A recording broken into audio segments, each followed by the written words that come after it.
자, 이번 시간에는 이제 그런 여러분들이 배웠었던 뒷배경을 가지고 있다면 이게 인식이 안 되네요. 그런 뒷배경을 가지고 있다면 그 뒷배경에 대한 정보들을 다 모아서 반도체라는 걸로 만들어졌습니다. 그 반도체가 뭔지 여러분이 배우셨던 거를 좀 더 접근해 보고요. 그 반도체가 다 만들어졌다면 이제 얘네들을 어떻게 손으로 만질 수 있는지, 있게 만들 수 있는지. 여러분들 집 손으로 만지죠? 네, 패키징이 돼 있기 때문에 손으로 만지는 거예요. 그리고 패키징이 돼 있기 때문에 보드에다 붙일 수 있어요. 보드에다 붙일 수 있는 패키징이 돼 있기 때문에 우리가 전자제품을 만들고 있는 것이고 그 전자제품을 사용하고 있는 것이에요. 그래서 여태까지 배웠던 것들이 다 들어가 있는 그런 반도체를 가지고 어떻게 뭔가 할지를 배우는 것이 패키징 과목입니다. 자, 그러기 위해 그림 어디 갔어? 그러기 위해서 오늘 아마 이 정도까지 얘기하고 마치게 될 거고요. 내일 금요일 날 이거를 좀 더 얘기하면 되지 않을까 싶습니다. 자, 전자공학에서 교과과정 로드맵을 보면 반도체 분야가 이렇게 있습니다. 근데 반도체라고 이름이 붙은 것만 반도체가 아니다라는 거 알았죠? 그럼 반도체가 붙어 있는 것도 반도체가 아니에요. 전자공학이지. 맞나요? 네. 그냥 이름을 반도체라고 붙였을 뿐이지 걔네들은 뭘 가지고 있냐면 전자공학 속 안에 들어가 있습니다. 흔히 오해를 하는 것 중에 하나가 반도체 그러면 뭐 좀 쑥스러운 얘기지만 전자공학과에서 반도체 그러면 처음에 누굴 떠올리냐면 홍상진 교수를 먼저 떠올려요. 근데 저는 그냥 반도체 중에 전자공학이라는 큰 거 중에 반도체라는 그 큰 거 중에 걔네들을 그냥 만드는 과정을 에 관심이 있는 사람 중에 하나예요. 만드는 과정, 만드는 장비 뭐 이런 거. 근데 뭘 만드냐고요? 회로를 만들어요. 근데 회로는 전 못해요. 여러분이 알고 있는 수준 이상으로는 못해요. 그럼 그 회로 안에 뭐가 들어가 있죠? 소자가 들어가 있어요. 무슨 소자? 반도체 소자. 그래서 불만인 거는 영지대학교에서 반도체 그러면 그거 홍 교수한테 줘. 홍 교수한테 시켜. 홍 교수가 할 거야. 그래서 제가 일이 많아서요? 많아요. 모든 게 다 이쪽 깔때기야 완전. 영지대 반 뭐 이렇게 딱 들어오면 일단 깔때기로 딱 들어오는 거예요. 얘가 도체야 부도체야. 도체든 부도체든 반도체는 홍 교수. 이렇게 깔때기가 돼서 제가 너무 힘들어요. 이제 그 의식을 여러분이 개선해 주세요. 다 뭐죠? 반도체예요. 그리고 다 전자공학이에요. 그 전자공학 중에 일부분밖에 안 된다라는 거 생각해 주시면 이름만 반도체고 나머지 다 전자공학이에요. 근데 얘네들이 실제 손에 잡히게 구현되어 있는 것이 반도체다. 관련된 교과목은 옛날에 반도체 물리학이 있었는데 이제 없어졌고 공학, 소자, 반도체 소자, 그 다음에 시모스 설계, 그 다음에 반도체 패키징, 공정 실습, 반도체 장비라는 교과목이 신설이 됐습니다. 아마도 이제 2학기 때부터 반도체 장비라는 교과목이 개설이 될 거고요. 조금 더 빨리는 여름 계절학기 때 개설이 될 수도 있습니다. IBP형 일학습병행제에 참여하는 학생들을 위해서 개설을 할지도 몰라요. 아직 박학대 교수님한테 말씀을 안 드렸는데 조만간 드릴 거예요. 그럼 기절하시겠죠? 9월달에 하는 줄 알았는데 다음 달에 해야 돼. 막 이러니까 어떡하지? 뭐 해야죠 뭐. 빨리 해야 돼, 빨리 해야 돼. 그러실 것 같아요. 네, 하지만 일단 그렇게 될 것이다. 이 마이크로파 공학하고 RF 회로 설계는 어떻게 생각하세요? 회로예요, 반도체예요? 전자공학이에요. 이 안에 마이크로파라는 것은 실은 전자기학하고 직접 밀접돼 있어요. 신호가 전달되는데 전기선을 타고 가는 것이 유선이고요. 전기선을 안 타고 가는 것이 무선이에요. 그렇죠? 네. 그 무선의 신호를 여러분 다 쓰고 있죠. 핸드폰. 그 핸드폰의 신호가 어떻게 가요? RF로 가는 거예요. 그러다 보니까 이 RF로 어떻게 가느냐? 메커니즘을 설명하고 있는 것이 전자기학이라는 거죠. 전기장이 생기면 유도가 된다. 그 유도되는 것 때문에 전파가 된다. 전달이 된다. 그래서 신호를 보내는 것이고요. 트랜스미터고 받는 것이 리시버 안테나예요. 그럼 그 안에 신호는 전기선이 없는데 어떻게 갈 것이냐를 공부하는 것이 마이크로파 공학이에요. 얘네들의 파장이 긴 건 못 가요. 제가 여기서 아무리 소리를 질러도 명진당에선 응답이 없어요. 왜냐하면 파장이 워낙 긴 파기 때문에 에너지가 작아요. 그래서 가질 않아요. 하지만 박종대 교수님은 소리를 안 질러도 부산에서 들어요. 그죠? 마이크로 파를 쓰기 때문에. 그리고 걔네들을 회로로 만들면 그 마이크로 파라고 하는 것이 RF 대역의 주파수를 가지고 있어요. 즉 라디오 프리퀀시라고 하는 주파수를 가지고 있어요. 킬로헤르츠가 아니고 메가헤르츠 단위예요. 또는 기가헤르츠의 단위예요. 수백 메가나 기가헤르츠의 단위이기 때문에 걔네들을 RF 영역이라고 얘기를 하고 라디오 프리퀀시 영역이라고 하고 주파수가 빠른 회로를 RF 회로라고 해요. 그 RF 회로가 좋은 점은 뭐냐면 RF 신호는 전자기학에서 얘기하는 RF 신호는 전선이 없어도 신호가 가요. 즉 공기를 통해서도 신호가 가요. 그런데 전기과에서는 공기를 통해서 신호가 가나요? 안 가나요? 안 가요. 걔네들은. 만약에 제가 잠깐 스크린에서 벗어날게요. 어디로 가고 있냐면 콘센트 앞으로 가고 있습니다. 이 콘센트 앞에 서 있는데 전기과에서 이 신호가 공기 중으로 전달된다고 그러면 저는 어떻게 돼요? 지금 통닭이 아니구나. 뭐 그건 아니야. 통돼지는 그 신호가 전달이 안 되기 때문에 제가 감전이 안 되는 거예요. 하지만 RF는 어때요? 신호가 가요. 근데 제가 왜 통돼지가 통닭이 안 되죠? 에너지가 작기 때문에 그래요. 전압이 작기 때문에 그래요. 그래서 그런 신호들을 가지고 보내는 것이 RF다라고 합니다. 이 RF는 결국 통신용 반도체에 들어가 있는 애들이고 통신을 하기 위해선 반드시 그런 RF 반도체가 필요해요. 좋은 건 뭐냐면 공기 중으로도 전달돼요. 그래서 저 주파수가 낮은 애들은 커패시터를 항상 신경을 써야 되는데 RF에서는 커패시턴스는 무시해도 좋아요. 그러니까 회로가 복잡해져요? 간단해져요? 간단해져요. 그러니까 얘네들은 그냥 도선이에요. 공기를 통과할 수 있기 때문에 커패시턴은 그냥 쭉 연결하면 돼요. 그러니까 전자회로하고 똑같은 회로예요.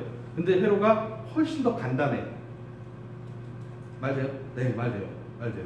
그래서 커패시터를 보면 RF에서는 커패시터를 보면 이 막대기를 이렇게 지우고 선으로 쭉 연결하면 RF 회로인 거예요. 그런데 문제는 뭐가 있냐면 인덕터에 문제가 있어요. 코일, 인덕턴스가 생기죠. L이라는 값이에요.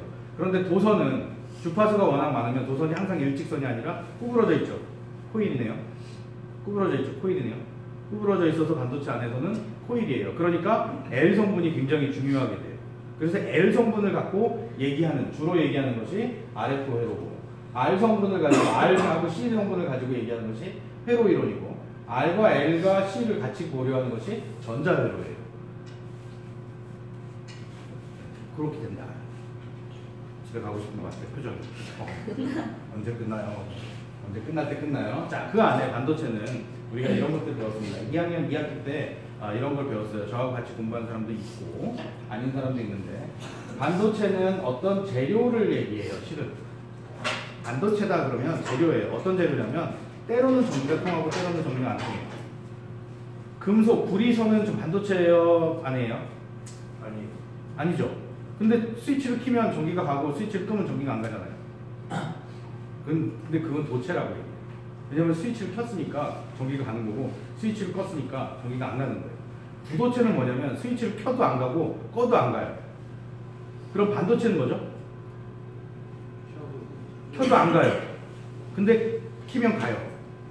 네? 다시. 도체는요, 키면 전기 통하고 끄면 전기 안 통해요. 부도체는 안 키면 안 통하고요, 켜도 안 통해요. 반도체는 켜도 안 통해요. 근데 키면 통해요. 켜도 안 통한다는 얘기는 반도체의 성질, 에너지 밴갭을 넘을 수 있을 만큼 전압을 미가하지 않았어요. 그래서 걔는 아직 부도체예요. 그런데 그거보다 전압을 더 주면 이제 통해요. 그러니까 얘는 전기를 통해야 안 통해요? 통하기도 하고 안 통하기도 해요. 언제? 가해준 전압이 일정 전압을 넘어서면 통하고요, 안 넘으면 안 통해요. 그러니까 가해도 안 통하지만 가하면 통한다는 얘기를 그렇게 하고 있는 거예요. 그 안에 배운 것이 밴갭 에너지라고 하고, 그러면서 그런 물질이 따로 있어요. 유리는 반도체다 아니다? 아니다. 구리는, 금속은 반도체다 아니다? 아니다. 그럼 반도체는 뭐다? 그런 특성을 갖고 있는, 그래서 특정한 조건을 만족시켜줬을 때 전기가 통하는 물질이 반도체 재료예요. 그럼 그 반도체 재료를 가지고 소자를 만들면 그게 반도체 뭐예요? 소자예요. 그 반도체 소자를 가지고, 그 반도체 그 재료를 가지고 회로를 만들면 뭐예요? 반도체 그 물질을 가지고 소자를 만들면 MOSFET를 만들면 반도체 소자예요. 그 MOSFET를 갖고 연결을 하면 뭐예요? 회로예요. 그러니까 무슨 회로? 반도체 회로예요. 그 반도체 회로를 웨이퍼라고 하는 그 재료에다가 실제 만들어내면 회로를 만들어내는 거예요. 반도체 공정이 그 만들어내는 장비가 필요하잖아요. 그 장비를 뭐라고 해요? 반도체 장비라고 해요. 됐죠? 네. 그 만들어내는 공장을 뭐라고 해요? 반도체 공장이라고 얘기해요. 그걸 영어로 팹이라고 얘기하고요. 그렇게 만들어진 반도체를 포장하는 걸 뭐라고 해요? 반도체 패키징이라고 해요. 됐죠? 오케이. 자, 그러면서 우리가 배웠던 것이 에너지 밴 다이어그램을 배웠습니다. 이런 에너지 밴이 굉장히 큰 경우에 실리콘일 경우에 1.2 일렉트론 볼트가 돼 있고 기억나죠? 숫자? 안 나요. 1360, 460 기억나죠? 웅님? 그게 왜 인정이도 기억나지? 1360, 460 왜 기억나는지 모르고 그게 뭔지도 모르겠는데 기억이 나요. 뭔지 알아요. 알고 기억하면 돼요. 밴드갭 에너지가 있으면 이 1.12 일렉트론 볼트, 전자가 갖고 있는 일렉트론 볼트는 전압이 아니라 에너지입니다. 그래서 그 전자가 받을 수 있는, 자기가 위에 자유전자가 될 수 있는 만큼의 에너지를 받으면 자유전자가 돼서 이제 전기가 흐를 수 있는 상태가 되는 거고. 근데 얘네들은 1.12보다 훨씬 더 커요. 그래서 아무리 에너지를 줘도 안 돼요. 전기가 안 만들어져요. 전기가 안 통해요. 그걸 유리라고 하고 종이라고 하고 대부분의 플라스틱이라고 얘기를 해요. 그럼 전기를 안 줘도 지가 알아서 전자가 막 생겼다 없어졌다 막 그래요. 뭐라고 그래요? 금속이라고 해요. 즉 금속은 자유전자가 많다라고 초등학교 4학년 때 배웠죠. 과외 안 해요? 편의점 알바하지 마시고 초등학생 과외하세요. 그게 안 돼요. 이해해요. 요즘 교육과정이 워낙 많이 바뀌어가지고 되게 어려워요. 그래서 초등학교 4학년은 가능하지 않을까요? 찾아보세요. 편의점에서 얼마입니다 하지 말고요. 요거 값이 얼마입니다 이렇게 얘기해주는 게 훨씬 더 대학생다워요. 반도체는 적정한 만큼의 에너지 밴드갭을 유지하고 있어서 요만큼의 에너지를 뛰어넘을 수 있는 전압을 가하면 나는 도체야. 야, 너 아까 부도체였잖아. 너 아까는 부도체였지. 지금은 아니야. 그러다 에너지를 끊으면 다시 부도체가 돼요. 넌 아까 도체였잖아. 나 지금 그만큼의 에너지를 받지 않았어. 여러분은 도체예요, 부도체예요, 반도체예요? 감사합니다. 네, 부도체가 아닌 것을 엄청 감사하게 생각해요. 그런데 언제 도체가 되죠? 적정한 에너지를 받았을 때. 여러분이 그 에너지를 얼마만큼 줘야 적정한 에너지를 받아서 취업을 하실 거예요? 도대체 8학기 내, 6학기 내 영어이나 영어 문제나 토익 문제나 영어 정도를 올려 그래도 아직 그 정도 에너지 갖고는 어림도 없지. 나는 슈퍼 파워니까 이거 개기고 있잖아요. 아니에요? 그래요, 안 그래요? 여기서 이름을 얘기하면 또 만천하에 공개되니까 인정해요? 인정합니다. 그래 다 인정한데 이게 무슨 얘기지? 자, 그런 순발력을 가지고 있어야 된다. 그게 저항이에요, 저항. 그러니까 반도체 물질은 원래 저항이 있어요, 없어요? 있어요. 저항이 엄청 커요. 그래서 그 저항 때문에 뭐가 생겨요? 열이 생겨요. 그러니까 여러분 컴퓨터 쓸 때 뜨거워요, 차가워요? 뜨거워요. 왜요? 저항이니까. 걔네들 저항 덩어리니까. 근데 저항 덩어리를 도체로 바꿔주려니까 도핑이라는 거예요. 그래서 모빌러티를 얘기해주고 1.0 곱하기 10의 마이너스 10의 15승을 뭐 어떻게 됐다, 뭐 도핑을 했다, 이게 N타입이냐 P타입이냐 뭐 이런 거 했잖아요. 그 개수를 구해라. 개수를 구하면 하나당 Q 하나씩 갖고 있고요. 그 Q 하나가 갖고 있는 전기의 값이 1.6 곱하기 10의 마이너스 34승 쿨롱이라는 전기 값을 갖고 있으니까 신기해요. 한 15년 이렇게 하면 그 정도는 외워요. 네, 그죠? 네. 15년 동안 내가 얼마나 많이 했을까? 그만큼 하면 이런 숫자는 다 외울 수 있어요. 네. 그래서 걔네들을 가지고 개수가 나오면 전하량을 구할 수 있어요. 전하량이 어느 시간 동안에 이렇게 움직인 걸 전류라고 해요. 그럼 얘가 왜 움직였어요? 전압 때문에 움직였던 거예요. 전압을 마이너스를 이쪽에 가했기 때문에 전자가 도망간 거예요. 반대로 이쪽에 플러스를 줬기 때문에 전자가 플러스를 보고 간 거예요. 남학생이 여학생 좋아하면 안 돼요? 네, 남학생이 여학생 좋아하면 안 돼요? 남자가 여자 좋아하면 안 돼요? 되죠? 아니 원래 그래야 되는 거예요. 전자가 플러스를 좋아하면 안 돼요? 원래 그래야 되는 거예요. 그죠? 그래서 얘가 움직입니다. 무엇 때문에? 플러스 때문에. 움직이니까 전하가 이동했으니까 전류가 생긴 거예요. 누구 때문에? 전압 때문에. 그러니까 전압이 가해져야 전류가 흘러요.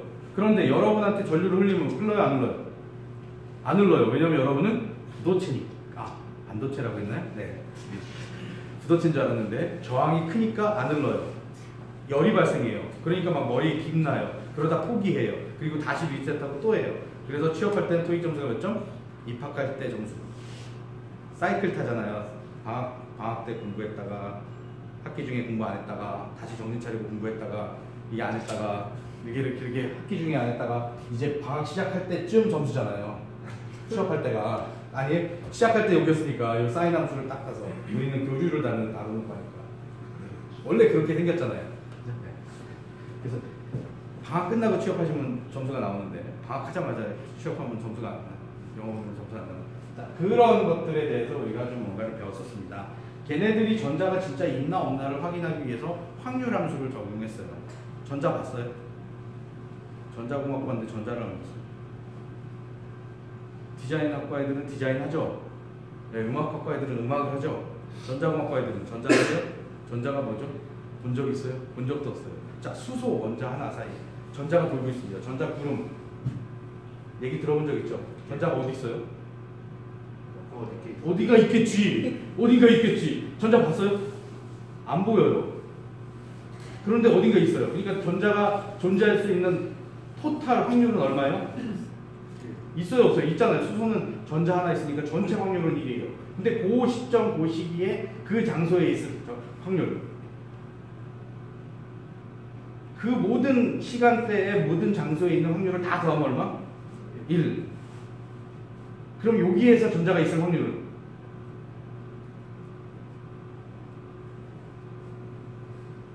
그러니까 슈레딩거라는 사람이 그걸 확률로 계산한 거예요. 그 사람 때문에 우리가 전자가 있다고 믿고 있는 거고 그 사람 때문에 우리가 반도체를 쓰고 있고 그 사람 때문에 우리가 이걸 하고 있는 거잖아요. 전자는 있어요. 어디 있는지 몰라서. 근데 걔네들이 위치할 수 있는 확률을 계산했더니 이런 확률 함수가 나오는 거예요. 즉 어디에 제일 많냐면 확률적으로 에너지 밴드갭을 사이에 두고 여기 포비든 밴드갭에 못 들어가고 컨덕션 밴드의 맨 낮은 준위 밸런스 밴드의 제일 높은 준위에 전자가 제일 많다더라. 그래서 거기가 가장 전자가 많을 것이다 라고 가정을 하고 시작을 해요. 에너지를 주면 요만큼 주면 이제 생긴다. 그리고 다 여기가 있을 것이다 라고 가정을 합니다. 물론 여기 가 있는 애들도 있어요. 많아요, 적어요? 적어요. 확률적으로 적기 때문에 우리가 없다라고 또는 없는 것 같다 또는 없을 것 같다라고 생각을 하고 계산을 해서 만들었던 학문이 반도체라는 거예요. 불과 50년도 되지 않았습니다.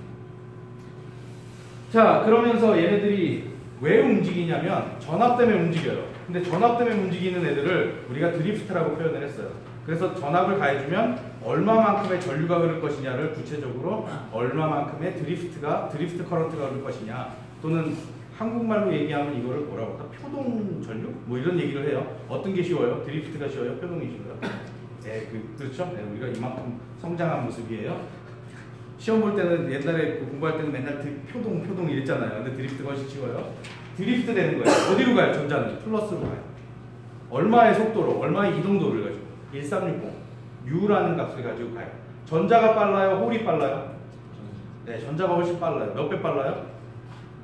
아이고 이거 찍히면 안 되는데 3배 빨라요? 네, 3배 빨라요. 그러니까 전자로 만드는 반도체가 좋아요? 홀로 만드는 저 반도체가 좋아요? 전자로 좋아요. 그걸 우리가 NMOS라고 해요? PMOS라고 해요? NMOS라고 해요. 그래서 NMOS가 훨씬 더 빠른 회로예요. NPN이 좋아요? PNP가 좋아요? NPN이 좋아요. 왜냐면 N이 더 빠르니까. 빠른 게 좋잖아요. 그렇죠? 네. 그래서 NPN BJT를 배웁니다. 전자회로 때 PNP 배워요? NPN 배워요? NPN을 배워요. 반도체에서 PNP 배워요? NPN 배워요? PNP. 반도체에서 설명하기가 쉬워요. 전류 흐름 방향하고 캐리어의 이동 방향하고 똑같기 때문에 PNP를 가지고 설명을 합니다. 하지만 실제 써먹을 때, 회로에서 써먹을 때는 NPN이 훨씬 더 좋으니까 NPN을 써먹는 이유예요. 됐죠? 오케이. 자, 그 중에 우리가 얘기했던 얼마만큼의 컨덕티비티가 있냐, 리지스티비티가 있느냐를 얘기했어요. 컨덕티비티는 전류를 잘 통하게 하는 성질이고 리지스티비티는 저항성, 전류를 얼마나 안 통하게끔 하는 성질입니다. 그래서 컨덕티비티하고 리지스티비티는 역수예요. 자, 반도체는 원래 순전히 저항 덩어리입니다. 그래서 컨덕티비티가 커요, 작아요? 너무 어려워요? 그럼 쉬운 문제를 갈게요. 반도체는 순 저항 덩어리예요. 그래서 리지스티버티가 커요, 작아요? 커요. 그러니까 컨덕티버티는 커요, 작아요?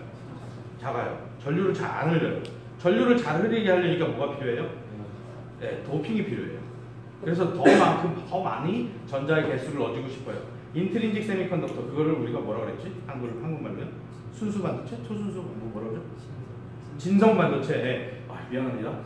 진성 반도체라고 얘기했던 인트린직 세미컨덕터에서 1세제곱센티미터당 전자의 개수를 n썸 낫이라고 표현했고 n0라고 표현했고, 그거를 1.0 곱하기 10의 10승이라고 했죠. 어떤 책에서 1.5 곱하기 10의 10승이라고 했고요. 걔네들 P의 개수하고 똑같은 걸 진성 반도체라고 해요. 이도 아니고 저도 아닌 애들.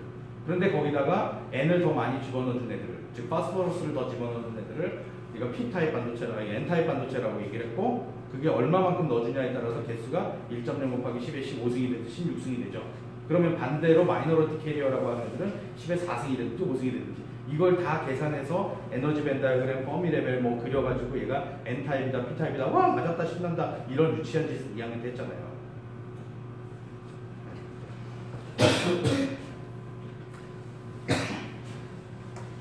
그 유치한 짓이 바로 이런 거였어요. 즉 개수에 따라서, 개수는 에너지에 대한 함수예요. 근데 원래 기준은 뭐였냐면 n서 마이너스 인트린직 상태 때 1.0 곱하기 10의 10승 개일 때, 그때 기준으로 에너지 차이가 발생했다면 개수 차이가 있었을 것이다. 거꾸로 얘기하면 개수를 집어넣었으면 뭐가 달라졌을 것이다. 아씨 너무 빨라요. 약하는 것 같아. 1.0 곱하기 10의 10승을 기준으로 봤을 때 개수가 늘었으면 뭐가 달라졌을 것이다. 2로 시작하는 거. 세 글자. E로 시작하는 거. 에너지. 그거 안 돼요? 2. 내 학점? 이거 아니고. 2. 퍼미 레벨 기준으로, 인트린직 레벨 기준으로 퍼미 레벨이 어디 있냐를 보면 얘가 N타입이다, P타입이다 알 수 있죠. 즉 N의 개수가 많다, 적다 알 수 있잖아요. 그걸 우리가 수식으로 풀어냈던 거고 계산을 했던 거예요. 그냥 맞았다 하고 끝내면 안 되고, 즉 거꾸로 생각하면 개수를 많이 넣어주면 에너지가 달라지고, 에너지가 변했다면 개수가 많이 들어갈 것이다. 걔는 N타입이다, P타입이다 알 수 있죠. 오케이. 그럼 전류를 더 잘 흐른다, 못 흐른다 알 수 있죠. 네, 그래서 얘네들이 저항이 얼마다 알 수 있죠. 그러니까 여기서 내가 원하는 전류를 I를 만들어내려면 전압을 얼마 줘야 된다라고 계산할 수 있잖아요. 네, 그거 전자공학과에서 배웠던 거예요. 반도체에다 전기를 줄 때. 저는 구리에다 전기를 줄 때 별로 관심 없어요. 왜냐면 전기통이에요. 그죠? 그리고 구리도 저항이 있어요. 하지만 저항이 굉장히 없는 금속이래요. 그러니까 제가 굳이 저항이 없는 그 금속에 대해서 궁금해야 될 필요가 없어요. 유리에다 전기를 주는 거 제가 궁금해해요, 안 해요? 안 해요. 왜냐면 유리는 전기를 안 통하는 물질이라고 알려져 있어요. 그러니까 저는 거기다 전기를 줄 이유도 없어요. 그래서 관심이 없어요. 저는 어디에 관심이 있냐면 과연 얘가 전기를 통할까 안 통할까. 이 정도 주면 안 통할까? 많이 주면 통할 텐데 얼마만큼 많이 줘야 통할까? 최소한으로 주고 싶죠? 네. 최소한으로 공부하고 최대 학점을 받고 싶잖아요. 싫어요? 좋죠. 예. 그걸 보고 도둑이라고 하잖아요. 최소의 일을 하고 최대의 월급을 받고 싶잖아요. 그걸 뭐라고 그래요? 월급 루팡이라고 하잖아요. 네. 근데 그러고 싶어요. 가장 낮은 전압을 주고 동작시키고 싶어요. 그래야 뭐하죠? 저항이 작아지고 에너지를 덜 쓸 수 있어요. 그러니까 핸드폰은 오래 쓸 수 있어요. 오래 쓰는 핸드폰이 좋아요? 빨리 배터리를 갈아야 되는 핸드폰이 좋아요? 네, 그건 인간의 공통적인 욕망이에요. 그래서 그걸 어떻게 하면, 어떻게 만들면 그렇게 만들 수 있을까를 고민하고 있는 거고요. 조혜랑 교수님은 어떻게 설계해야 그렇게 에너지를 덜 먹을까 생각을 하시는 분인 거죠. 자, 그래서 이런 퍼미 레벨, 이퀄리브리엄, 난 이퀄리브리엄 이런 걸 얘기했습니다. 혹시 옛날에 기억나요? 이거 이거 새로 만들었죠? 기억나죠? 이거? 네, 이게 왠지 기억이 나요. 저기 4년, 5년 돼도 3년, 4년 돼도 기억, 3년 정도 됐죠? 한 3년 돼도 기억이 나요. 이퀄리브리엄이라는 거. 지금 어때요? 이퀄리브리엄 상태예요? 아니에요? 왜 갑자기 내려오고 그러세요? 심장이 쿵탕쿵탕하게? 쿵탕쿵탕하지 않아요? 그죠? 괜찮아요? 더 가면 안 돼요? 한 발짝이라도 움직이면 네. 심장이 터질 것 같아. 왜? 얼굴까지 빨개지고 그래요? 왜? 뭐 이유가 있어? 없어요. 근데 이게 무슨 이유냐면 에너지가 전달되고 있는 거예요. 근데 제가 돌아서는 순간 하나, 둘, 셋. 이게 심장이 정상으로 돌아왔을 거예요. 왜냐하면 내가 에너지를 주지 않았거든요. 근데 다시 돌아서는 순간 왜 또 다시 돌아서고 그래? 에너지를 주고 있는 거예요. 이게 바로 에너지와 관계를 얘기하고 있어요. 그게 양자역학적인 관계를 지금 설명하고 있는 거예요. 아무런 건드리지도 않았고 하지도 않았어요. 근데 이제 바라만 봐도 심장이 벌렁벌렁하네요. 그죠? 긴장되지 않아요? 그렇잖아요? 갑자기 심장 박동수가 빨라졌잖아요. 그게 난 이퀄리브리엄이라는 거예요. 아까는 어땠어요? 저 뒤에는 이퀄리브리엄이에요. 더 이상 편할 수가 없어요. 이퀄리브리엄이에요. 전기 통해요, 안 통해요? 죽었다 깨나도 그 상태에서는 전기가 안 통해요. 하지만 언제 통해요? 이퀄리브리엄이 깨졌을 때, 즉 도핑이 되고 에너지를 가했을 때 이제 걔가 비로소 반도체가 될 전기를 통할 준비가 되어 있는 거기 때문에 우리가 무슨 이퀄리브리엄이 뭐였죠? 평형 상태. 얼굴이 막 빨개지는 여기 상태, 엑사이테이션 돼 있는 그런 상태라고 우리가 표현을 했습니다. 그러면서 걔네들 가지고 PN 정션 다이오드를 만들었어요. 즉 하나는 P가 많은 애들이고요, 하나는 N이 많은 애들이에요. 즉 한쪽이 P가 많았다면 한쪽은 N이 많아요. 즉 다시 말하면 한쪽이 P가 많았다면 반대쪽은 P가 적어요. 그러니까 많은 곳에서 적은 곳으로 뭐 가죠? 확산을 하는 거예요. 뭐 제가 녹화를 하고 있지만 여기서 제가 신발을 벗는다면 어때요? 기분이 어떠실 것 같아요? 앞에 앉은 학생으로서 괜찮아요, 그렇죠? 제가 여름에 막 이러고 있으면 땀이 막 줄줄 나고요, 막 색이 막 변하고 있어요. 어때요? 시커매지고 있어요, 막 이렇게. 어때요? 교수님 제발 그러지 마세요. 그렇다고 건강해지는 건 아니에요. 말리고 싶죠. 근데 내려왔어요. 어때요? 난 이퀄리브리엄 상태에서 나를 바라보면서 막 이러고 있어요. 어떨 것 같아요? 환장하겠죠. 근데 신발을 또 벗네요? 도대체 그 짓은 왜 하시는 거예요? 걱정되죠? 왜요? 뭐 때문에? 네. 뭐 할까봐? 확산될까봐. 어디에서? 왜 무서워? 저가 아니고 농도가 높은 곳에서 농도가 낮은 곳으로 뭐 한다고? 확산된다고. 그래서 어디에서? 농도가 높은 곳에서 농도가 낮은 곳으로 확산하는 현상이 생겨요. 그럼 내가 우리 앞에 있는 학생을 바라보고 막 이러시면 그 옆에 있는 학생은 안심이죠. 아, 나를 안 바라보니까 나를 내 쪽으로 안 올 거야. 그래요, 안 그래요? 안 그래요. 왜냐하면 확산 방향이 있어요, 없어요? 없어요. 어디에서? 방향은 오로지 방향은 뭐예요? 저에서는 안 되니까 어디서? 농도가 높은 곳에서 어디로? 농도가 낮은 모든 곳으로 확산이 되는 거예요. 그 확산이 되면서 평형 상태를 이루어요. 제가 막 이러고 있으면 너무 긴장해서 왜 이렇게 콩콩해 이럴까요? 아니, 거기까지 확산이 안 돼요. 그 에너지가 없어요. 그러니까 평형 상태를 이룰 때까지 쫙 유지하다가 계속 그 상태를 유지하고 있는 거예요. 그게 PN 정션 다이오드의 첫 시작이에요. 그러면 이렇게 유지가 되고 있는 애들한테 전기를 가할 거예요. 그래서 요 아무것도 없는 공필층이라고 하는 디플리션 리전이 없어지면 이제 전기를 통할 수 있는 상태가 돼요. 그럼 여기 있는 P를 이쪽으로 보내고 싶어요. 여기 있는 N을 이쪽으로 데리고 오고 싶어요. 전압을 줄 수 있는 방법은 딱 한 가지밖에 없죠. P를 밀어내는 전압. 저쪽에 있는 마이너스를 끌어오는 전압 뭐예요? 플러스죠. 이쪽엔 뭐예요? 마이너스예요. 이쪽에 있는 N을 밀어내는 전압, 이쪽에 있는 P를 데리고 오는 전압으로 주면 얘네들이 점점점 좁아져요. 그래서 얘네들한테 얼마만큼의 전압을 V sub A라고 하는 어플라이드 볼티지 또는 어플라이드 바이어스, 동작 전압 이라는 걸 가해줬을 때 얘네들이 통해요. 반대로 주면 무슨 현상이 생겨요? 여기 N 주고 여기 마이너스 주고 P 주면 여기에 있는 P는 마이너스를 보고 오고 여기 있는 N은 이쪽으로 가니까 더 넓어져요. 그러니까 아예 전기를 통할 수가 없죠. 그래서 다이오드는 우리 전자공학에서 뭐라고 배웠어요? 한쪽 방향으로는 전류를 흐를 수 있고 한쪽 방향으로는 전류가 흐르지 않는 애들을 다이오드라고 하죠. 네. 그거잖아요. 얘네들 어떻어요? 이쪽으로는 전류가 가게 하고 거꾸로는 못 오게 하는 거. 여러분 USB에 이거 들어있어요. PN 정션 다이오드인데 반도체로 들어있어요. 꽂을 때 정전기 생겨요? 네, 생길 수 있어요. 마찰 전기가 생겨요.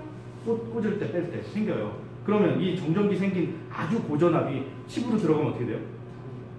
칩에 있는 정보가 없어지잖아요. 그러니까 막아야 돼요? 아니면 놔둬도 돼요? 막아야 돼요. 어떻게? 여기다 PN 정션을 놔서 이쪽으로 못 들어가게 만들어 놓은 거예요. 대신 이쪽으로 밖으로 나와도 돼요. 그렇죠?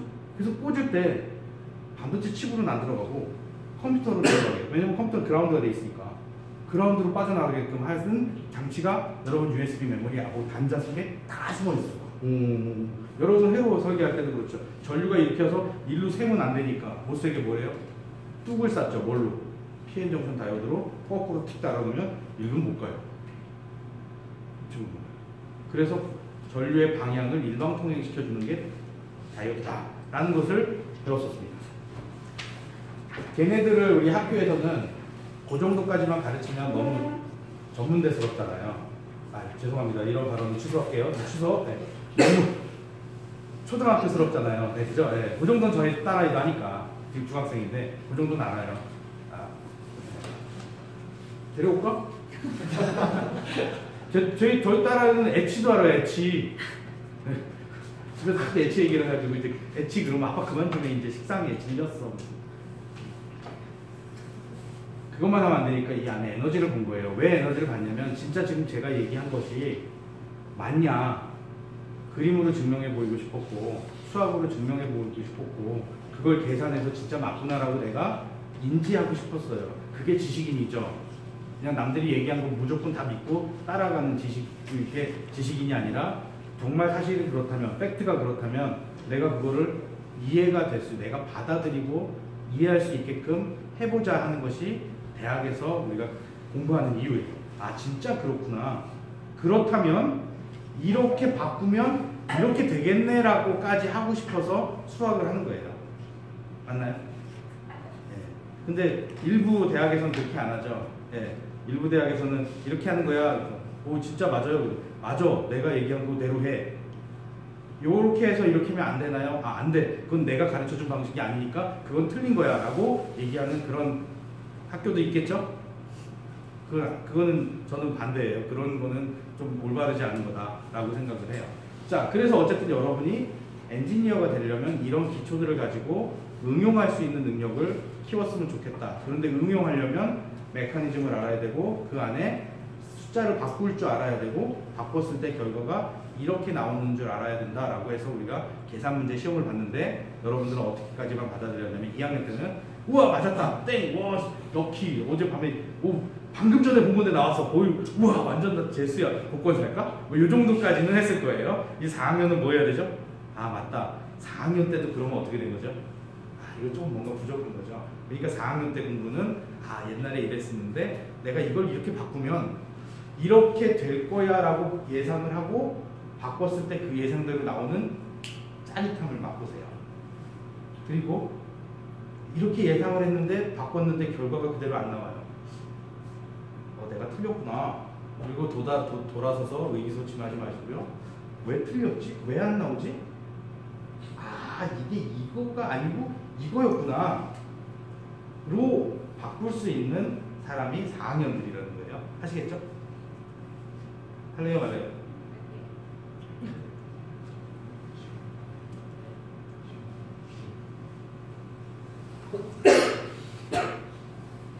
그렇게 해주시면 여러분들이 그렇게 할 수 있는 인재들은 우리나라에 많지 않습니다.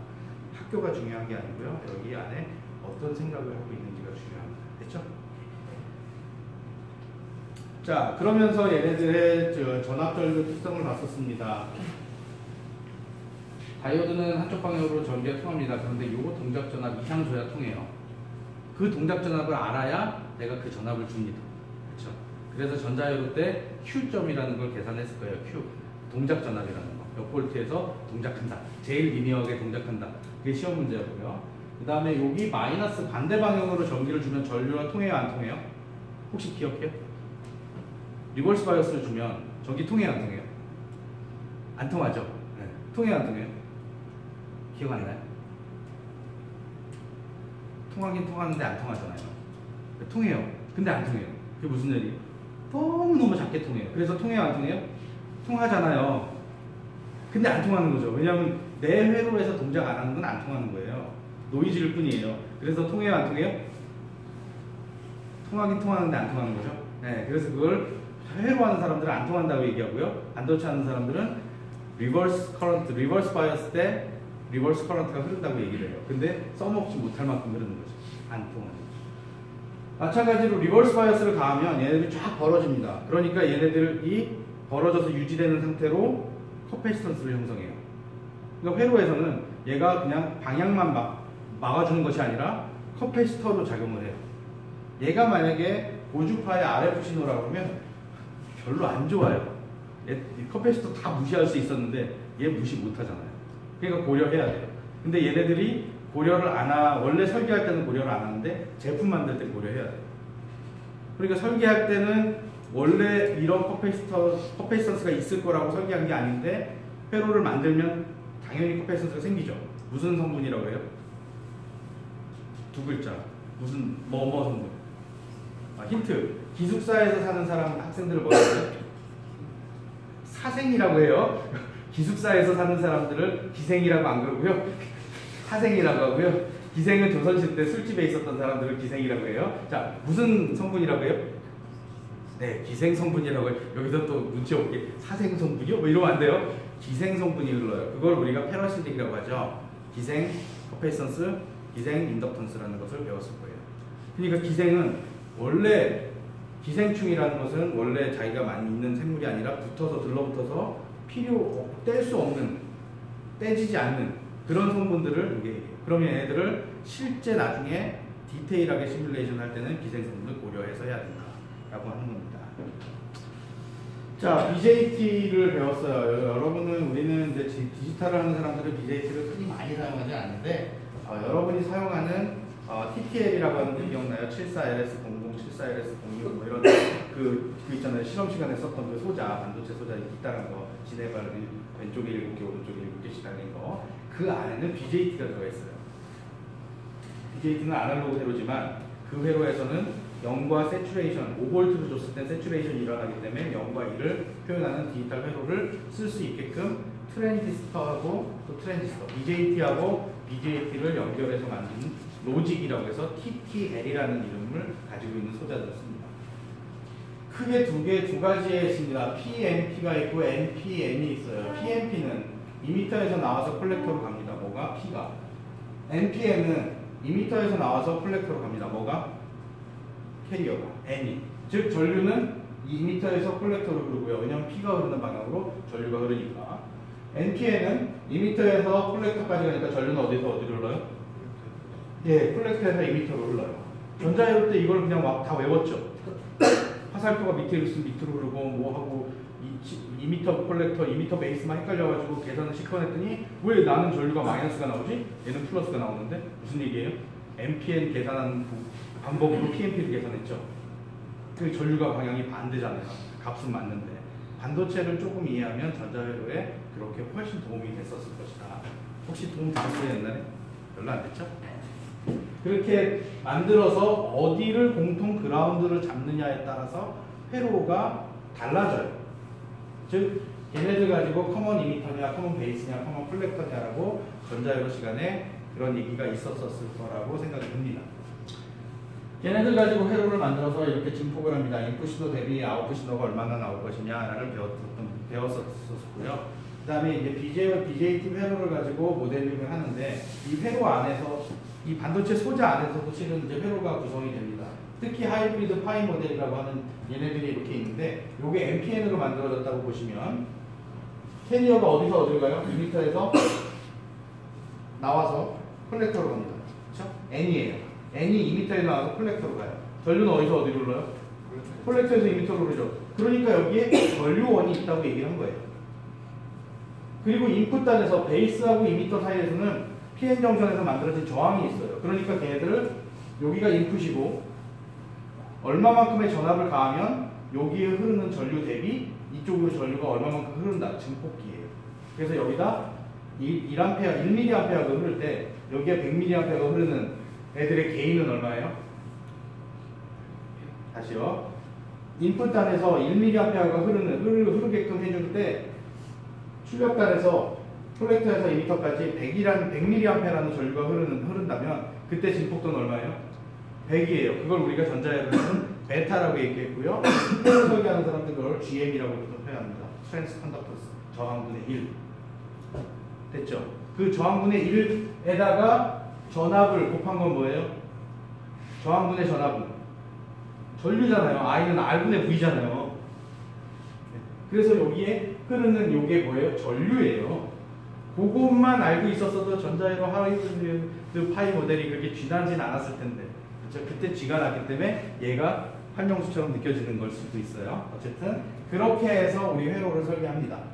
그 회로 설계한 것들을 반도체로 해석을 하고, 이거는 뭐 T 모델, 뭐 태분한이 아니라 T 모델이라는 것도 있고 또 다른 그런 해석하는 방법들이 있습니다. 그래서 그런 것들을 배웠었죠.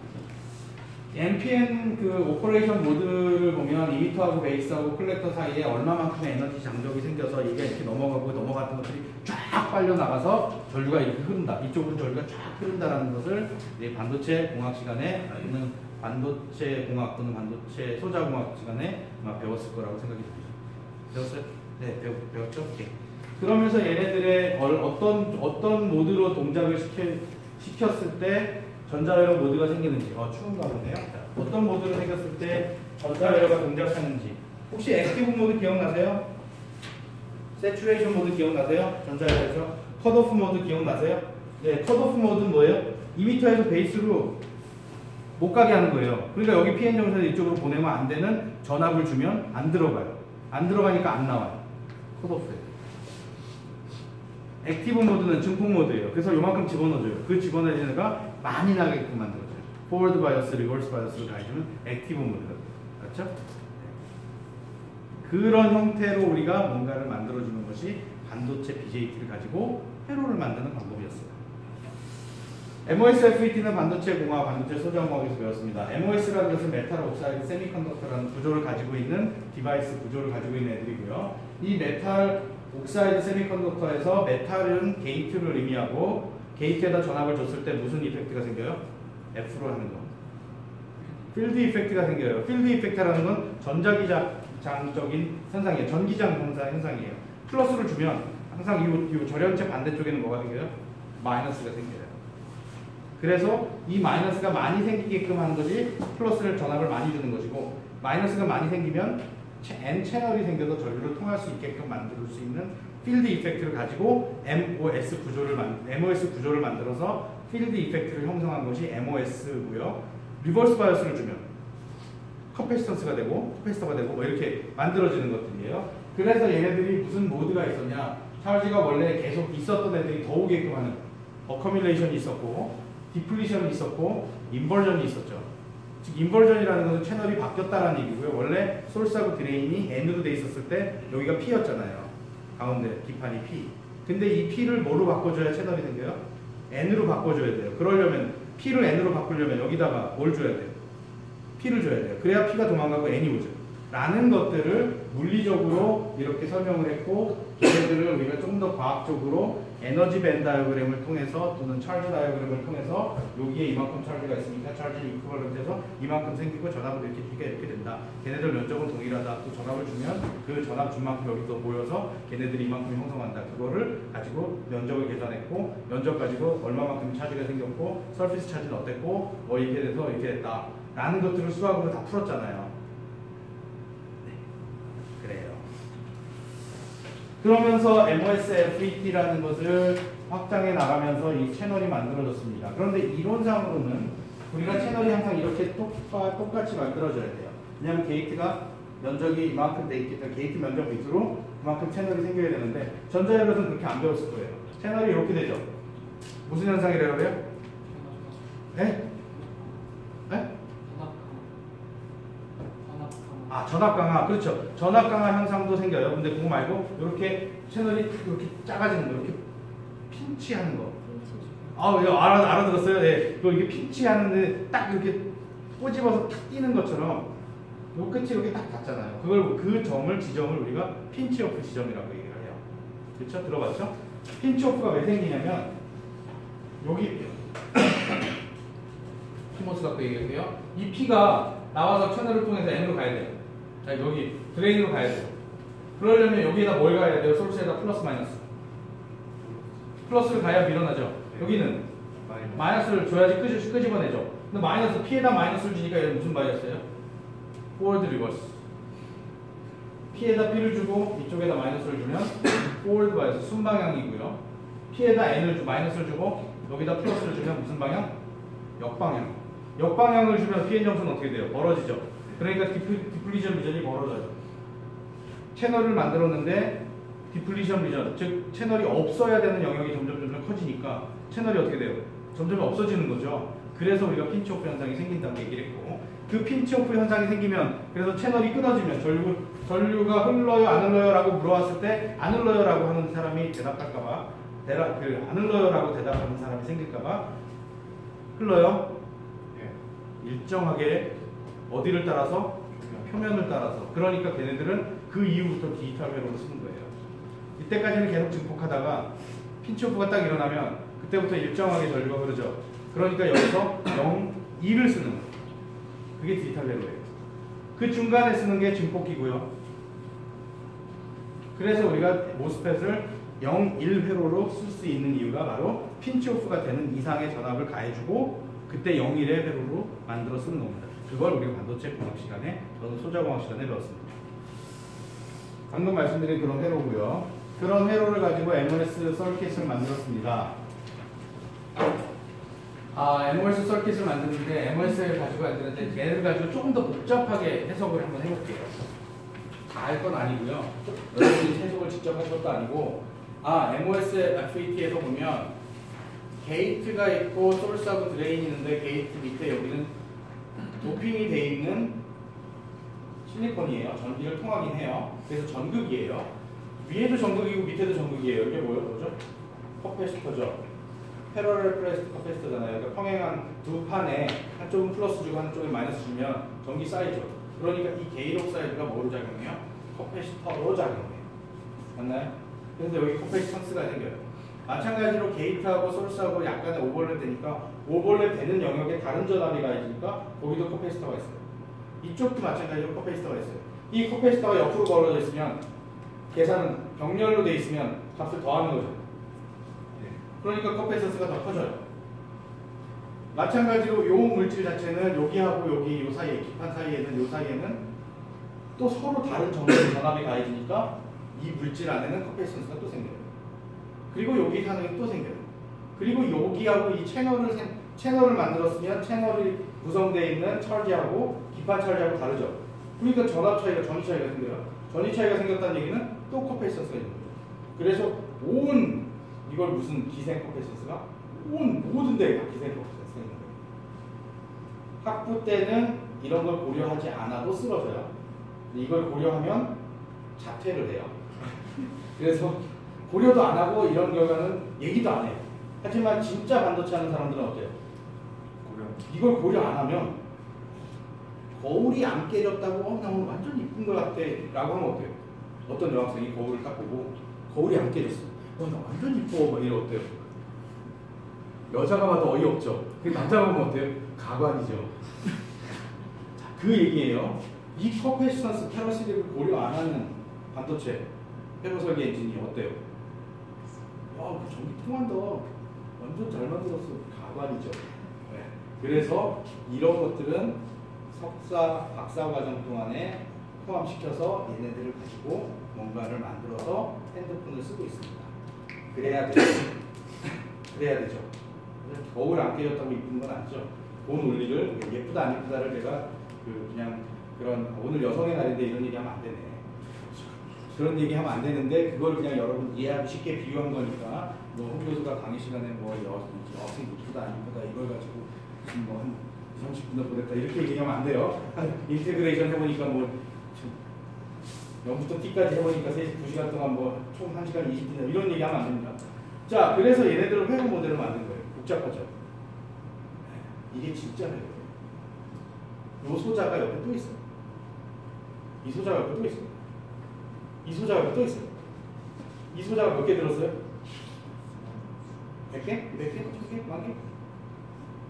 수백만 개 들었어요. 어디에? 칩 하나에. 핸드폰에 칩 몇 개 들었어요? 꽤 많이 들었을걸요?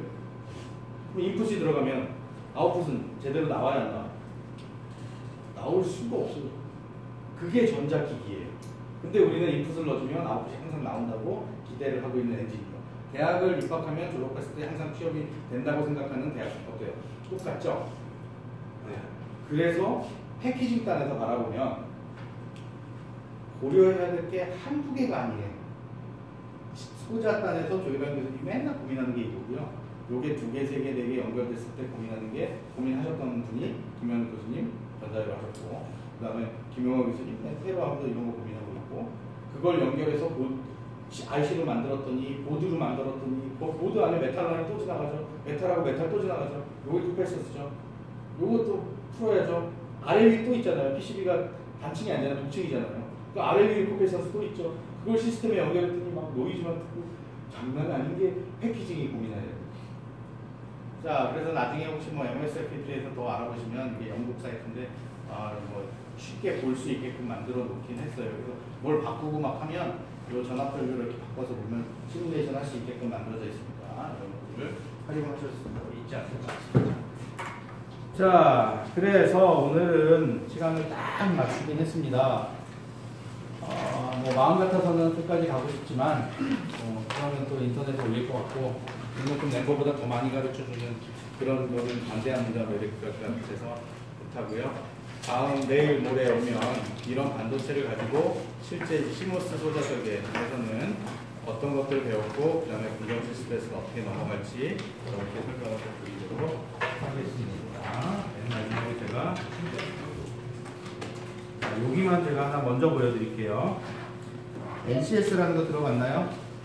네, 내셔널 컴피턴시 스탠더드라고 해서 그 정부에서 직무라는 걸 가지고 만들었어요. 이 직무 안에 보면 이 반도체 개발 직무라는 것이 있습니다. 여러분, 저는 이제 반도체라고 있으니까 제가 뭐 실은 이거 개발할 때 개발위원장이었긴 했는데 전기전자 맞죠? 저희 분야. 그 중에 전자기기 개발하는 거 안에 보면 전자기기 안에 반도체가 들어있고 반도체 개발하고 싶죠, 여러분들. 생산해서 생산직 하고 싶진 않죠. 그래서 반도체 개발이라는 거에 안에 보면 실제 반도체 개발이라는 업무는 뭐냐면 반도체 개발은 전기적 특성에 따라 고객의 요구 기능을 구현하기 위해서, 즉 이 반도체 칩을 사주는 사람들이에요. 뭐 그 사가서 제품을 구현하는 사람들이 요구하는 그 전기적 특성을 맞도록 제품을 기획하고 칩을 설계하고 시모스 소자 설계에 맞게끔 공정을 하고 반도체 공정 실습 패키지를 개발하고 개발된 것을 검증 테스트하고서 신뢰성을 완벽하게 하는 것이다. 여러분들이 2학년 때 뭐 회로 실험하면서 펑션 제너레이터 썼죠. 교류 신호 인가했죠. 그거 제대로 나오는지 안 나오는지 측정했죠. 그게 테스트예요. 정기적 테스트. 그거 잘 나오면 학점을 줬죠. 검증된 대로고요. 안 나오면 학점을 못 줬어요. 검증을 안 된 대로니까. 잘 나오면 판매할 수 있고 잘 안 나오면 못 판매하는 거예요. 그 안에 반도체 개발 안에 보면 반도체 제품 기획은 여러분이 할 일은 아니고요. 아키텍처를 설계하는 사람, 아날로그 회로 설계하는 사람, 디지털 회로 설계하는 사람, 레이아웃 하는 사람 다 따로따로 있어요. 한 번에 다 할 수 없습니다. 그렇죠? 네. 그 다음에 반도체 제조 공정 개발하는 사람도 따로 있어요. 혼자 개발하는 거 아니고 많은 사람들이 요 하나 업무를 해요. 자, 패키지 제품 설계하는 사람도 있어요.